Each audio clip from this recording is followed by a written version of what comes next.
You are listening to the People Centric Podcast, where we talk through the toughest challenges that people face at work and give practical advice to fixing those challenges. Thanks for joining our movement to create workplaces that are happier, healthier, aligned, and empowered by putting people at the center of all that we do.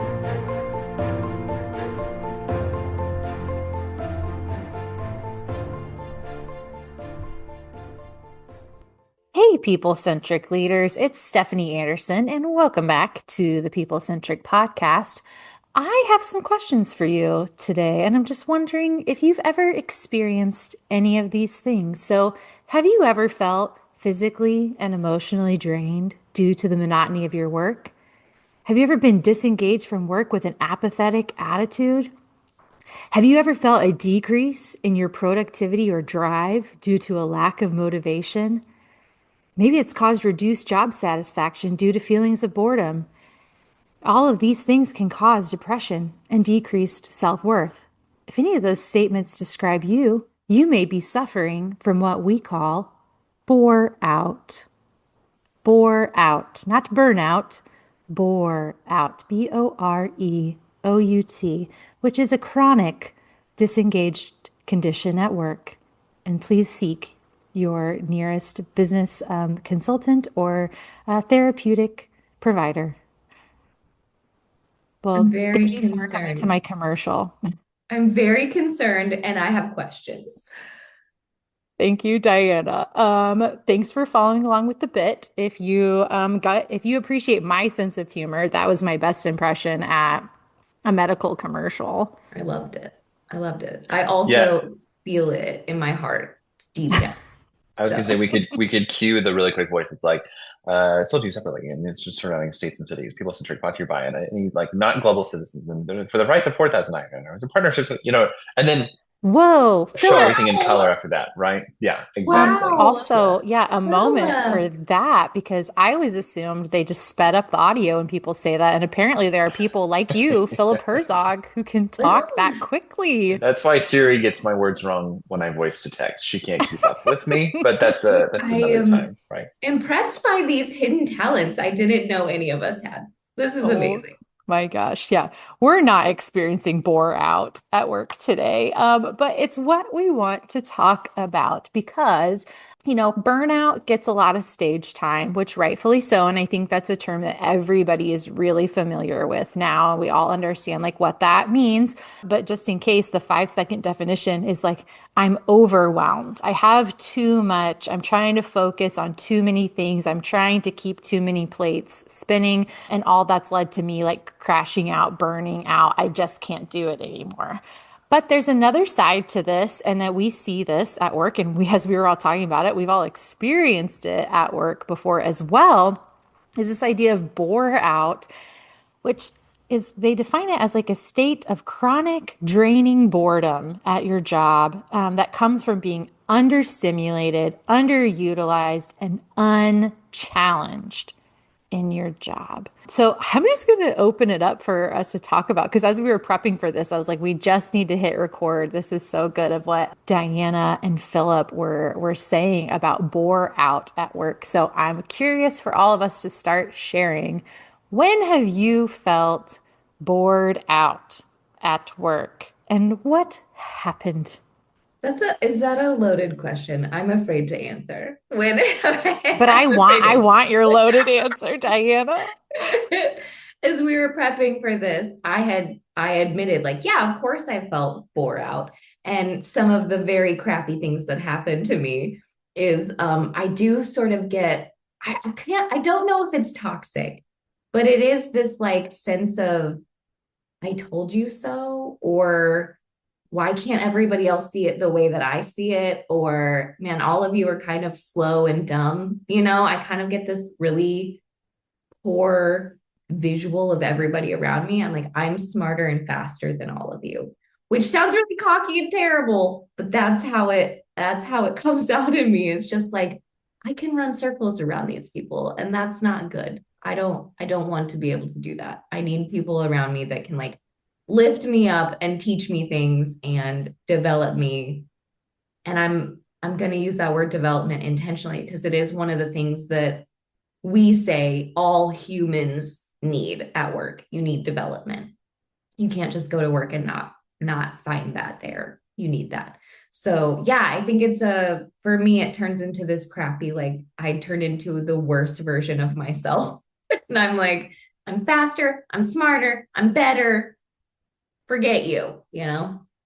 I have thought all of those thoughts before at work. And I like that you kind of zoomed in on like the under challenged piece because I think it highlights that what we're talking about here isn't just like repetitive tasks. Because there are some of us who appreciate like a repetitive task role. And for a lot of people that creates like a sense of like stability or safety. Like I know what I'm walking into every day. I will fully admit I am not one of those people. Like that type of job sounds like a little version of my personal hell is that I have to come in every day and just do the exact same thing over and over and over again. But I am going to acknowledge that that is security for a lot of people. So that's not what we're talking about. We're talking about feeling like your skills and your potential are being wasted at work is like I think how I would define under challenge. And so it's like it's not stimulating and at some point not only is the repetitive not creating any excitement or any creativity, but it starts to feel like meaningless and pointless because yeah, and I'm not being poured into at all. I'm not able to use my skills. I feel like yeah, my potential is just kind of wasting away here. And I have felt that at work before for sure, where it was like I came in, I'm like, wow, everything that you asked me to do, I accomplished in like 2 hours. And now I have 6 more hours of being here on the clock, and everybody else looks busy, but I'm not. And it really created, honestly, like this deep rooted, like just like dissatisfaction, not only with my work, but like I think if you stay there too long, it starts to bleed over into your life and you start feeling like I have no control over my life. Like I don't have control over the direction my life is going. And I'm just on the lazy river and it's just taking me where it takes me. And everybody else seems happy to be here except for me. And then I start getting those toxic thoughts, like you were saying, Diana, where then I'm like, is everybody else just stupid? Or like, what's happening here? Like, how is it taking you 8 hours to do this? Or how are you feeling this sense of familiar? What's wrong with me that I don't feel quote unquote contentment in this job and everybody else does? I love what you're sharing too, Steph, kind of that the outflow of what happens. There's a leader I worked with last year who said, I show up to these meetings, and this was an executive. So these are important meetings. A lot of significant discussions are had there. And this person said, I show up to these meetings, and at the start of the meeting, I can write on a post-it note. Sometimes I do. I write what the solution's going to be at the end of this meeting, what everyone's going to say. And I sit back and I wait. And every time by the end of that meeting, everyone circles back to that spot. And I knew I was right. And I think that's a powerful example of what Boreout is, because then you think, man, one, to the development piece, that's brutal for that leader. I always like to think of all that potential and brain power then that's there. What else you could be doing as a leader? And again, there's a lot of reasons I think why. But my question to this person was like, wow, I was like, what if instead of waiting for the end of the hour so that everyone else could figure that out just on their own, how could you lean in and help them better understand how to get there faster so your meetings could even be more interesting for you? And the look I got was just, I think the look of someone who has been bored out for a really long time, which was like, what?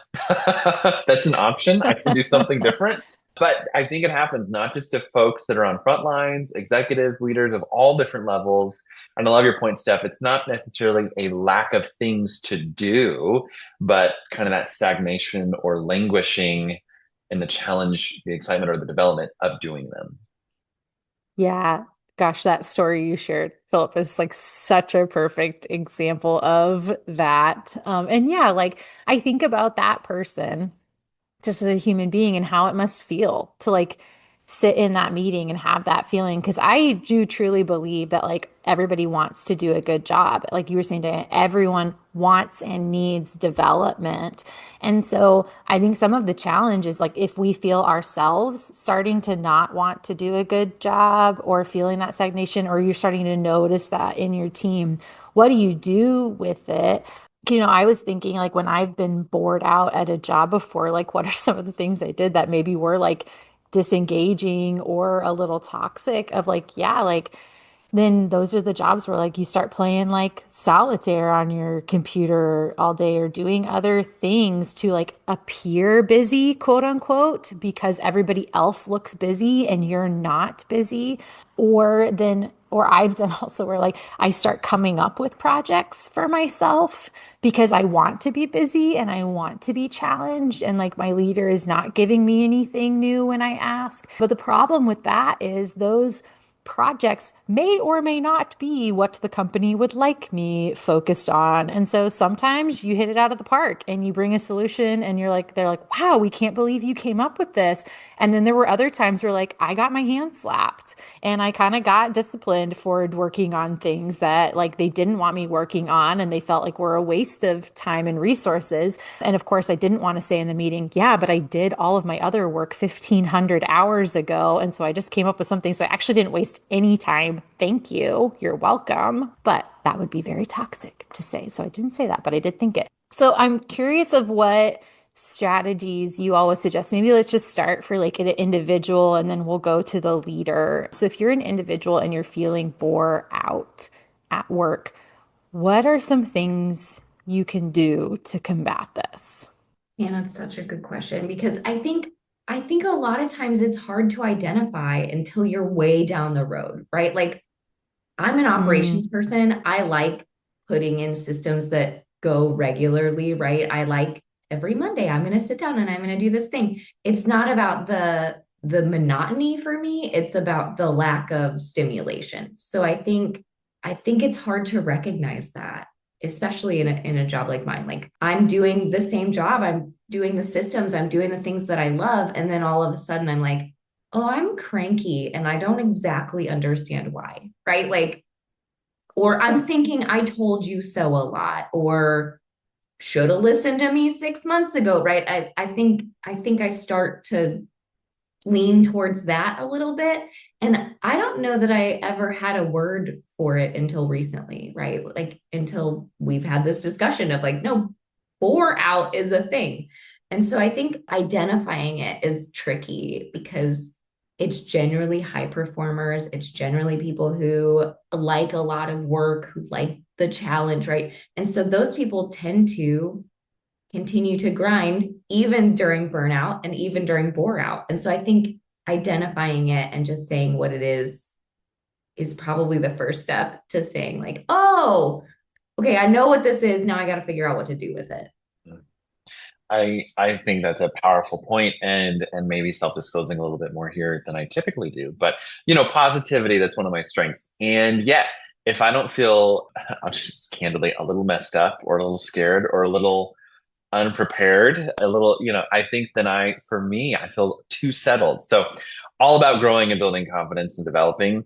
But if that happens for too long, I think maybe kind of to Diana's point, my words, my version of that would be where I understand the setup really well, whether that's us working with a team and a client for strategic planning or Pathfinder or listening tour or coaching, whatever those things are, when they all start to feel the same, then I think, well, I've been here before. I've seen this movie 25 times.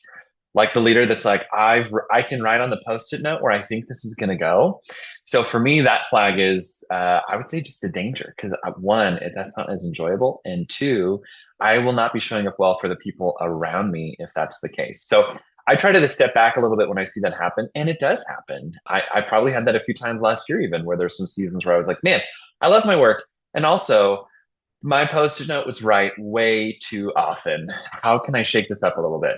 And then the bad news is when you start to shake it up a little bit, and then you're like, oh crap, I'm really bad at this new thing I'm trying, or now I'm really scared because I did so well at something last week and now this week it's hard.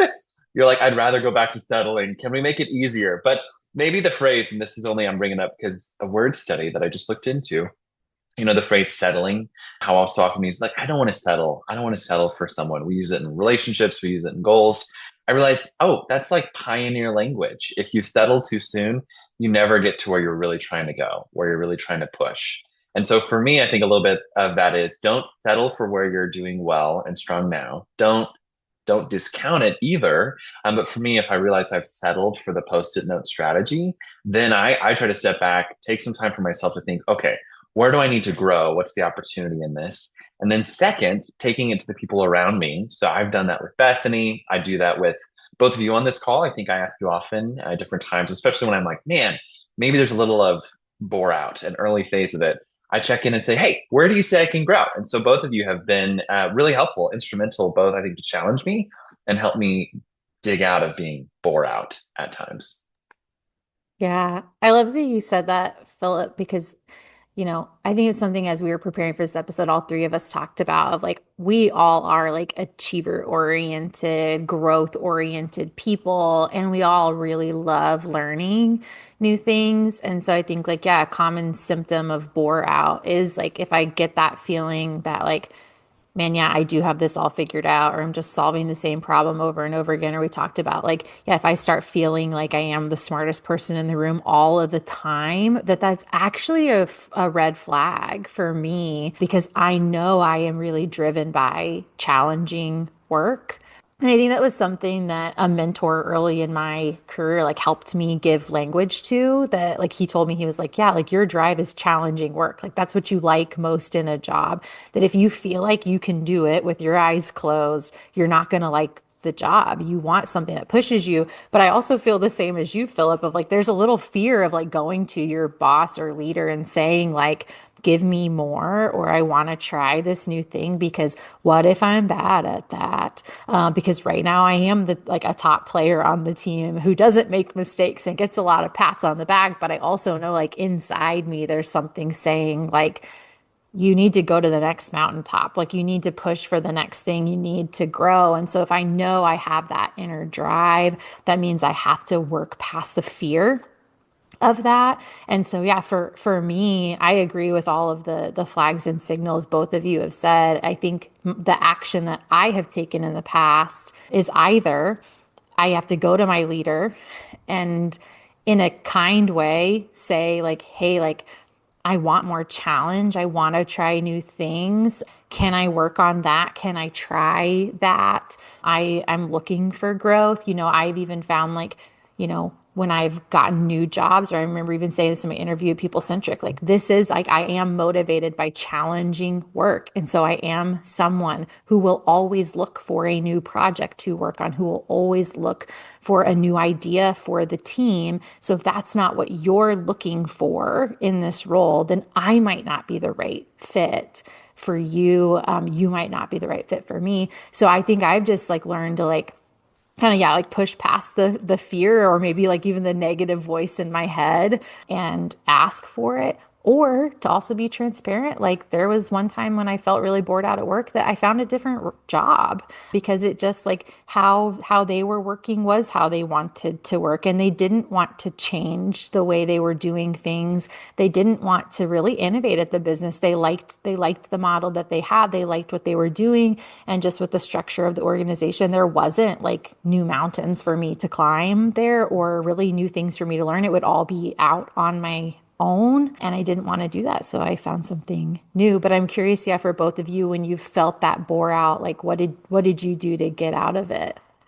I love your example of talking to your leader and kind of saying, "Hey, I think I need more of a challenge." And I like that you have the words to identify it, right? I like challenging work because I've always said I don't want to be the smartest person in the room. And the language that one of my mentors gave me was like, your job does two things for you. You earn and you learn.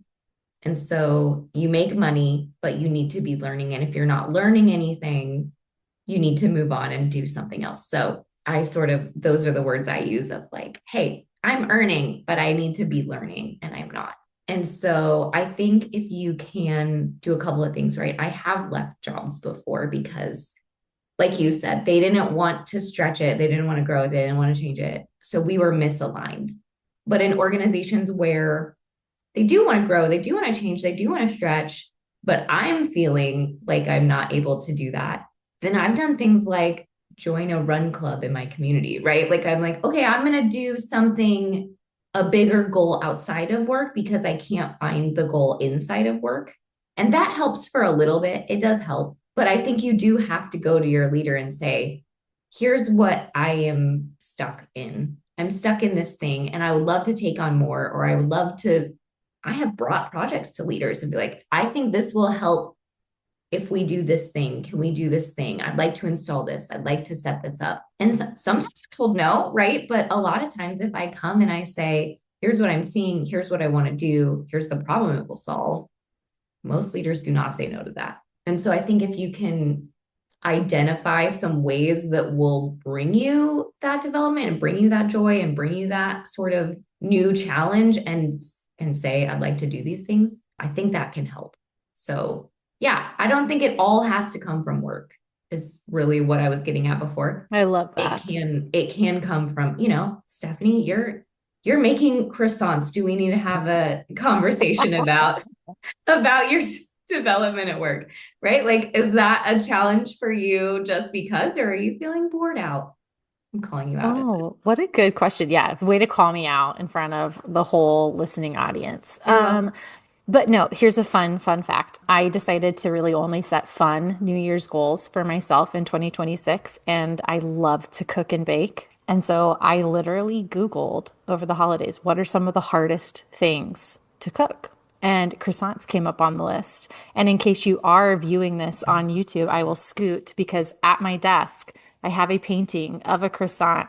I love croissants, but I never learned how to like make them. And so I decided to do that. And I will say, I'll fully admit of like, I was looking for like a fun new goal and something challenging I could do for myself, not necessarily because I was feeling bored at work. I think I just was feeling like getting to the end of 2025, just a little stagnant in general. And I like to live in a whirlpool instead of like the pond.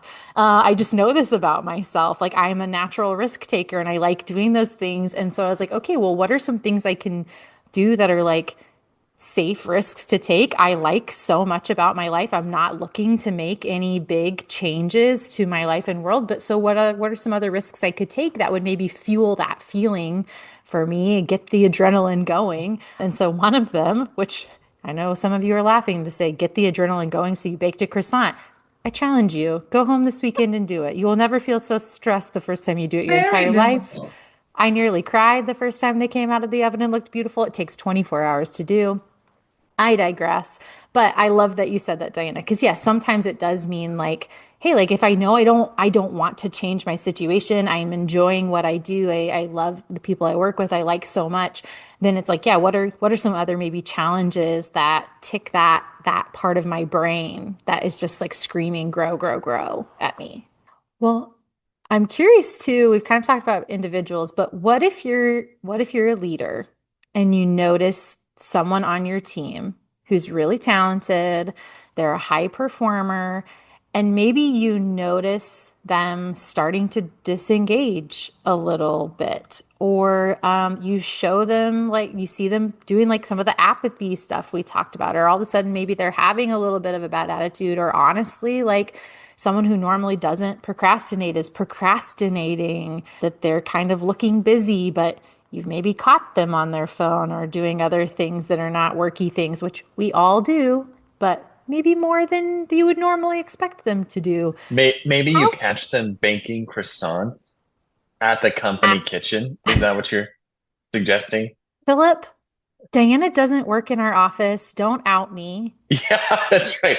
Stephanie She's failed to share. remote. She made 3 batches last week, and they were so good.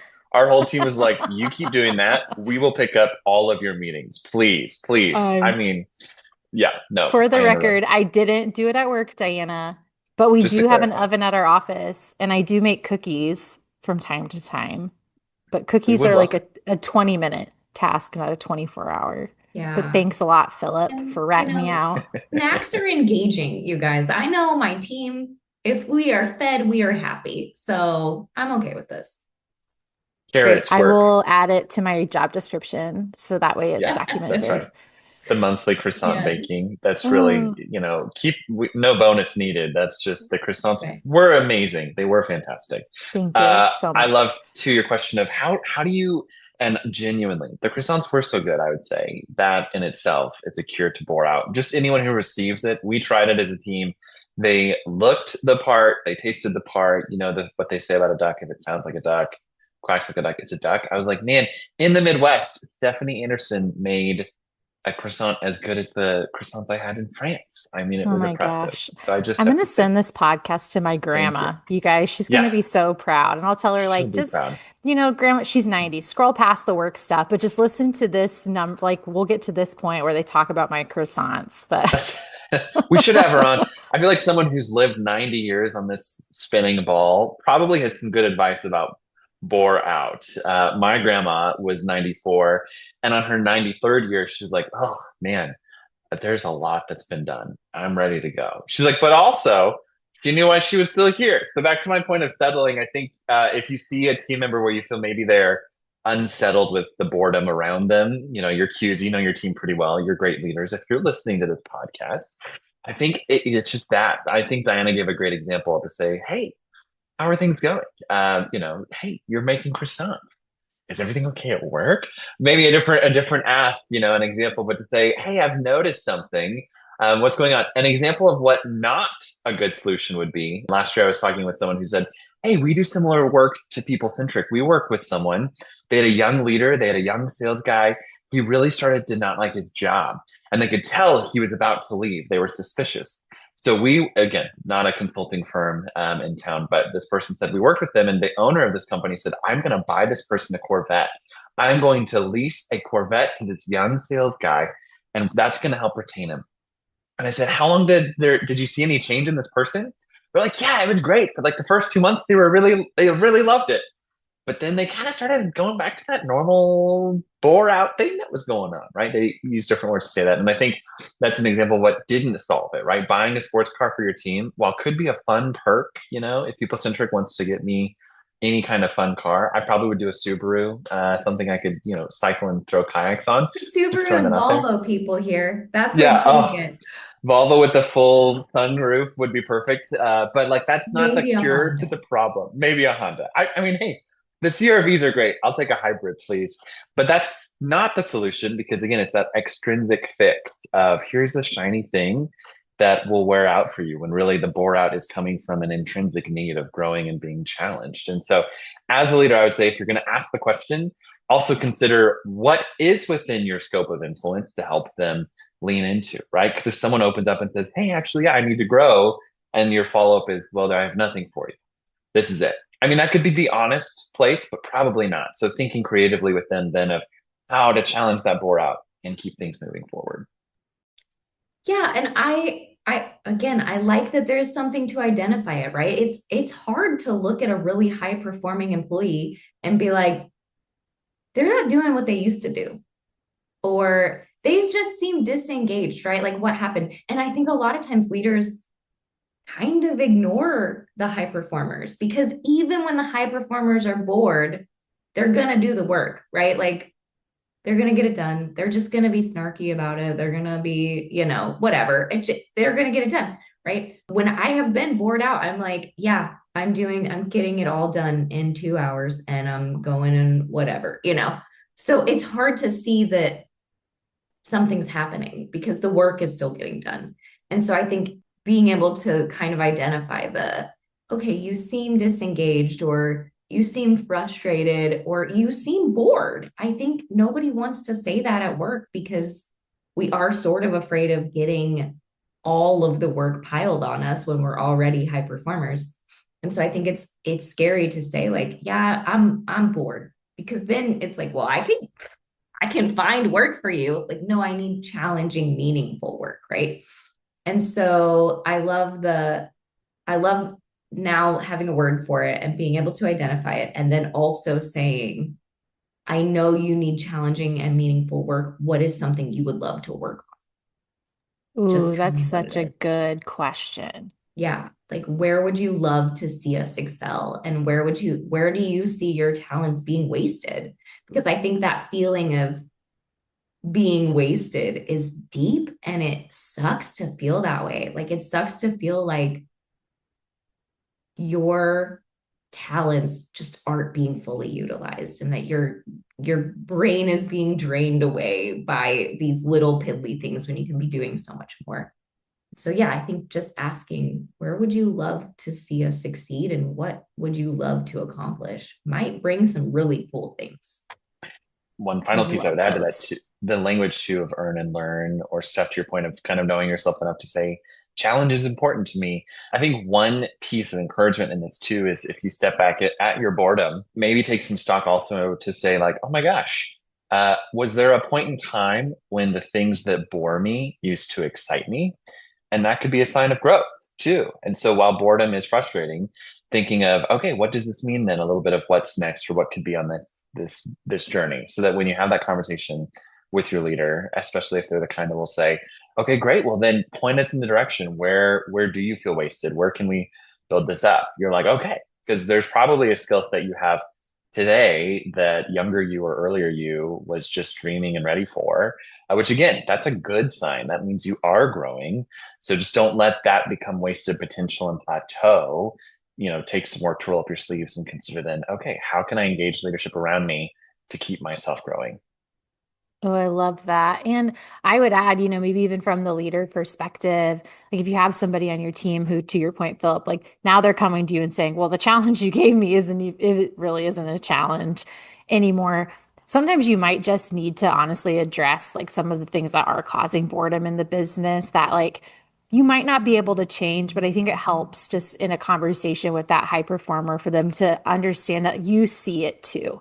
Like, hey, you did learn that thing really, really fast. We did figure this out, maybe faster than we thought we would, but now we're still waiting for these other pieces to fall into place. We're still waiting for maybe X, Y, or Z to happen, or there is maybe some like external or environmental factor that is impacting kind of where the organization can go or how fast you can go toward that. And I think it does help the high performer to hear you acknowledge those things because again to that point of like I think they don't like we often talk about not feeling like you're the smartest person in the room. It helps to know that your leader sees what you see, and even if they can't change it, to just acknowledge like, yeah, like Stephanie, like I see those things too. Here's what is like preventing us from being able to launch that or look at this right now. But I do see that that's something as soon as this happens, or if we can get to this point in the business, then that's something I would love to work on. Because then it casts a vision for that person,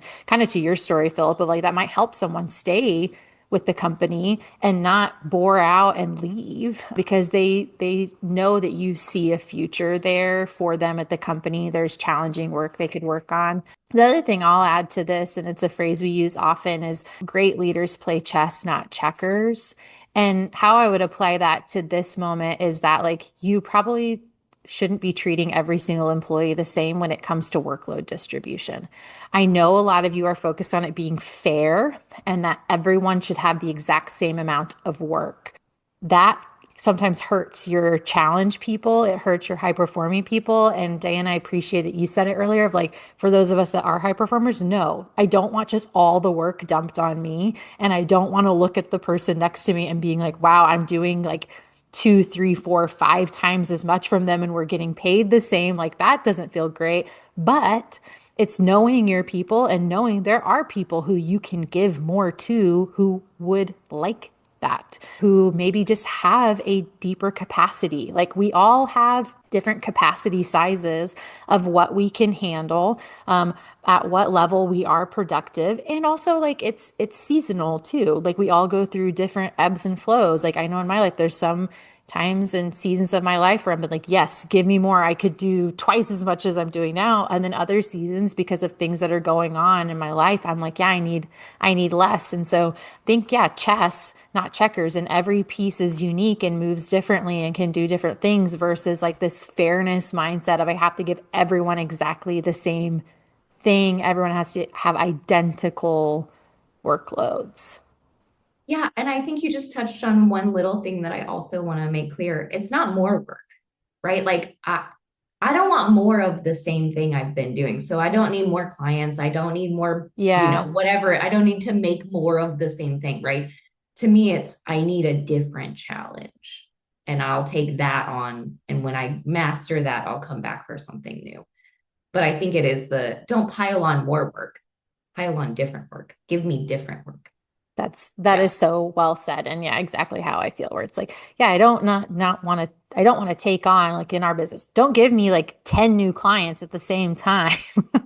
If everybody else has two, that feels like too much. But yeah, maybe I'll take some of the new things, or if we have a project that feels challenging, like stick me on that one, stick me on what feels hard, and let me try, and let me do that. So yeah.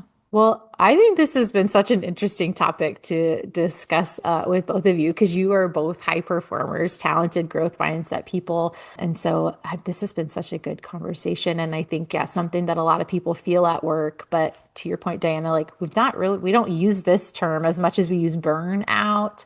And I do think it is sometimes the reason that high performers will exit an organization. And so I think it's important to identify it in yourself and know what your goals are. And for leaders, like when you have that high performer, to like think about how you can be developing them. How can you give them the right kinds of challenges at work to do, because you don't want them to disengage or become apathetic in those ways. So this was an awesome topic. It was. And guys, I wanted to also say that if you thought this was a good topic, if you thought this was helpful, I would love for you to let us know. Let us know. We love it when we get feedback from everybody. If there's topics you want us to do, we'll do them. And I'm going to give a special shout out to one of our listeners that wrote in last week. Her name is Emily. She's in Washington, and she just wrote this great message to us about how the podcast was helpful for her, not just in her career, but also in her life. And it felt really good to hear that the things we put out do make an impact. So we want to continue that. We want to continue making the impact for you. So let us know if we are. Like and share and subscribe. And then also, if there's a topic that you need help with, please let us know. We would love to help you with that. Yeah. Do you want to wrap us up, Stephanie? Sure. I feel like you just did it so beautifully. Thank you. But yeah, thank you for being here. We do genuinely hope it was helpful. So shoot us a message and we'll see you back here soon. Thanks.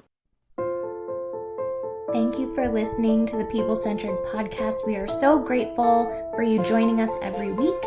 If you like this content, please like and subscribe. Also, feel free to share on your social media with everyone that you know. It really does help us. If you would like to contact us, I have put our information in the show notes. Please reach out anytime. We love hearing from you. We will be back next week with a new topic. Until then, be well and lead well.